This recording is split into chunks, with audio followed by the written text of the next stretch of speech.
C'est très bien. On va passer aux mathématiques maintenant. Tu écris, ok. 1 plus 2, D 7 plus 2 en bas, D 3 moins 2. Oh là là, tu nous l'appelles à ça. Je me demande, Ina, chaque fois dans maman, ça te fait une peut-être. Et Tiffany? Tiffany? C'est le premier prix en plus. Hein? Oh là là. Tena nona marina gamba ditika. Dala aloha mihina goûter. Dala mihina goûter. Satria moa zany no nabery lolory papa dia aleo tonga dia anaovana paty zareo. Cheese noodle mety aminareo?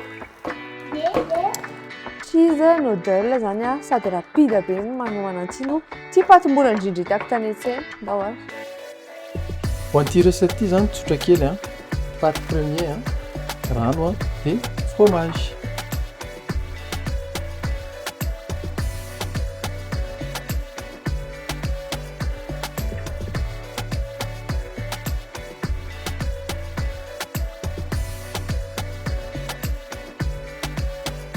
Dia arotsakantsika amin'izay le fromage. Ity zany ma-cheese noodle anazy.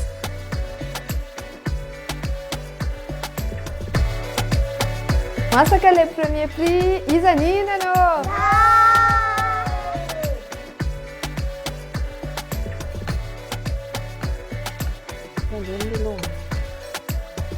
Poulety zoko sandry farany sisany.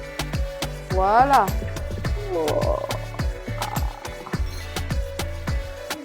Atao trinona ny ronindry 500 sa arivo.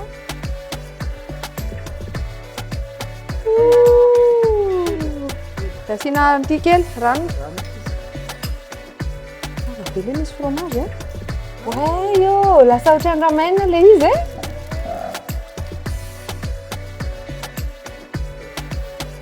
Sady promotion be zao ny noho premier prix Profil. amin'ny 23 mars ka hatramin'ny 4 avril ao amin'ny Carrefour. Ahoana tsy zoko sandry?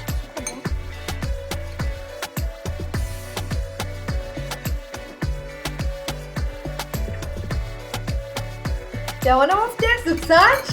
Premier prix en dole de mon